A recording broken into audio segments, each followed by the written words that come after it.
Hi, this is Tina Monk, the owner of Natural Suds and More, and the author of the Soap Making Handbook Volume 1. Today I'm going to hopefully try to clarify some things for you. I want to go over superfat, water, and I also want to go over how to calculate a recipe by hand, and also just how to help you come up with ideas to create the recipe, and then I'll show you how to calculate it too. But first, if you have any questions whatsoever, please leave a comment and ask me, because I would really prefer that you understand this completely, and if there is something that you don't understand, please ask. I'm going to try to break this down for you, and hopefully everything makes sense, but if it doesn't, please ask. Okay, so let's start with superfat. A superfat is basically just an excess of oils in your recipe, or you can think of it as a lye discount. Okay, so why do we use a superfat? The superfat is basically, it acts like a buffer. So let's say if you're making a recipe and you accidentally weigh a little bit off or something, you're going to have that buffer there. So you're going to have the excess oils in case the lye is off. And also, we want to make sure that we don't end up with a lye heavy soap. So we have the extra oil in there just in case. But the extra oil is also a moisturizer. It acts to help get, so the soap isn't so drying. If we use a 0% superfat, the soap is going to be way too drying.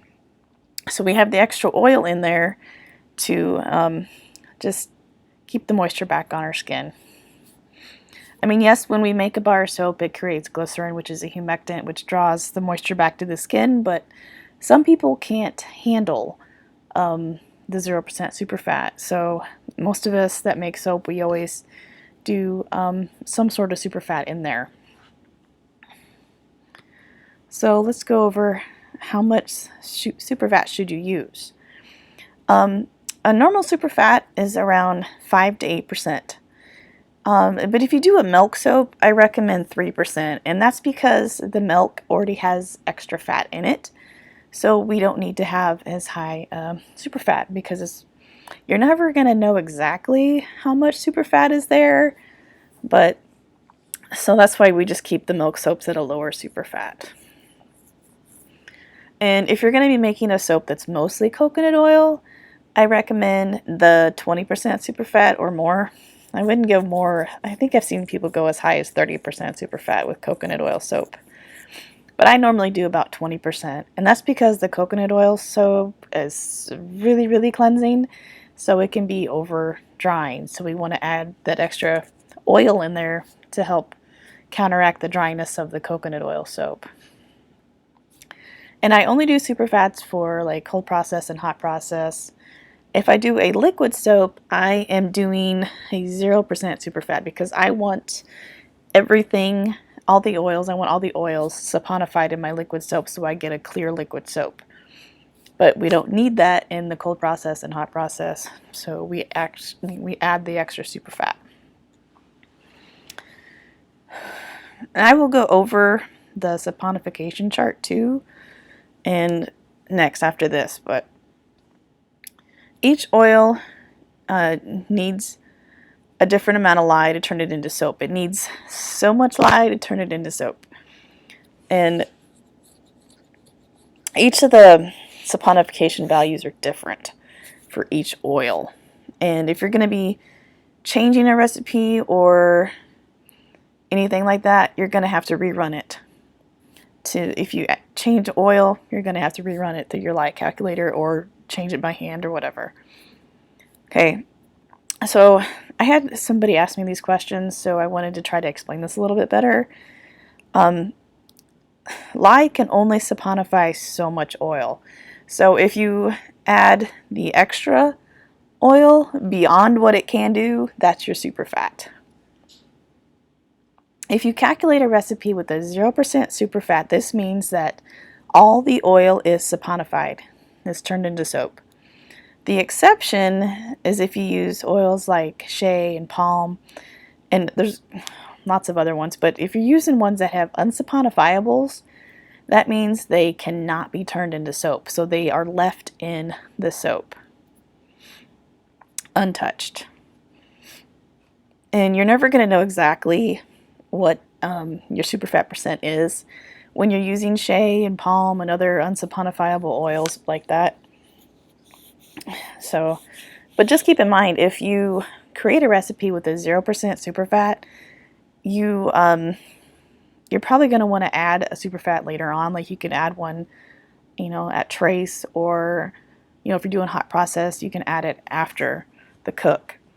But just keep in mind that you're going to want to add something. So if you do want to calculate a recipe with the 0% superfat, you can add your superfat later. If you calculate a recipe with a superfat in it already, this means that the lye has been discounted and there's already the excess oils in there. So you don't need to add any more oils to your recipe at all. Because if you do, you're actually just creating a higher superfat. And if you use oils like coconut and olive oil, those ones do not have unsaponifiables, so your superfat will be more exact. And oils that have like high amounts of unsaponifiables, they are not recommended to be used at higher percentages in your recipes because the soap will be too soft. I mean, if you tried to create a soap with a really high amount of shea butter, a lot of it's not going to be saponified, so the soap is going to be very soft. But that's why we keep those at lower amounts in the soap, and why you can use like olive oil at 100%.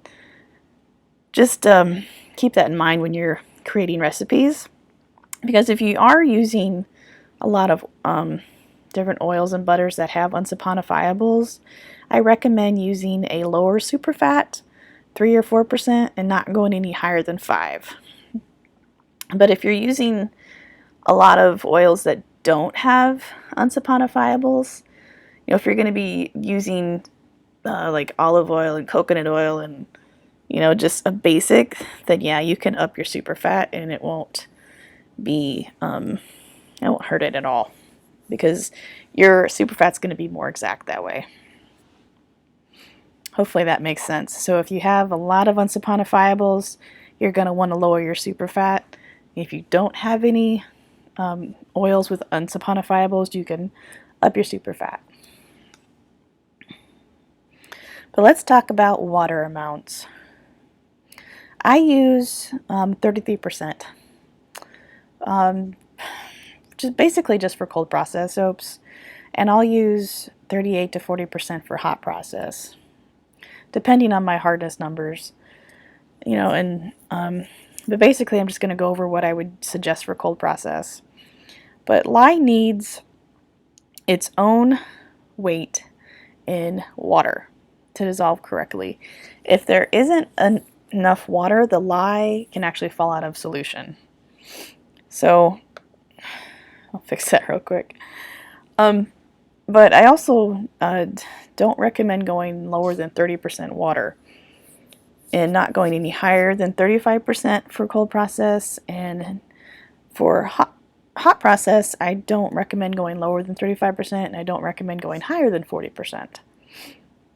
And this is it's all in my book, but this stuff I just wanted to explain a little bit more. And when I do the updated version of my book, the stuff will be explained a lot better in my book.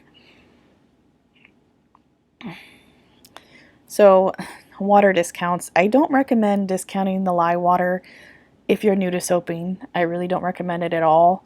If the lye water is discounted too much, the soap can accelerate on you, and then you're also dealing with a lye solution that's really concentrated, and it can be more dangerous too to work with. But another way to think about the water discounting is if you're going to be adding colors, or if you're going to be adding a part of it at trace, then yeah, you can discount the lye water because you're going to still be adding it into the soap. So you're not really discounting the total amount. You're just taking it away from the lye water to, you know, like pre-mix your colors, but then that all the same amount of water is going back in the soap. So you can think about it like that too. But let's go over. This is taken from my book. I wanted to show you that how to use this so that you can go over this yourself. If you've already bought my book, this is just going to be a companion to kind of help you. And if you haven't bought it yet, you can get it at naturalsudsandmore.com and just click the ebook tab and you can buy the book there. My deodorant book is there on that same page as well too. The soap making handbook is below the deodorant book on that page. But you can see here that every oil has a saponification value, and then the next one is how much you need for sodium hydroxide, which is the NaOH, and the potassium hydroxide, which is the KOH. So basically, when you're going to be creating a recipe, you need to think about what do you want to do with it. That's the biggest issue when you're creating a recipe. If you want to create a recipe that you'll have more time to work with it, it's going to be slower to trace, you're going to be using oils that are unsaturated. Olive oil, you know, just a higher amount of olive oil will give you a much longer work time with the soap. And the saturated fats, you know, like coconut oil and palm and, you know, the butters, those are all saturated, so they're going to accelerate your trace and you're not going to have as much time to work with it. So that's one of the biggest things when you're trying to create a recipe, is to figure out what you want to do with it. If you're going to be doing a recipe where you're not going to be doing anything fancy with it, you're not going to be doing any swirls or anything, then it's not going to make that much of a difference. You're just going to mix it to trace and pour it in your mold. But if you want to have more time to work with it and do swirls and do different pours, you're going to be soaping colder, and you're going to be using higher amounts of oils like olive oil that are higher in oleic, just to give you more time to work with the soap. So it really depends on, you know, what you're going to do with it. So hopefully that makes sense. And this right here, this is all in my book, the saponification chart, and this I'm going to go over with. This is an example on how to calculate a recipe by hand. So this is just a plain recipe here, but we have 2 ounces of castor oil, 15 ounces of coconut oil, 19 ounces of lard, 22 ounces of olive oil. So I'm not going to keep flipping back and forth, but I have it right here. The saponification value of castor is 0.127. So what we need to do to figure out how much lye we need is take that 2 ounces of castor oil and multiply it by 1.127, and we get 0.254. So we need 0.254 ounces of lye to completely saponify the 2 ounces of castor oil.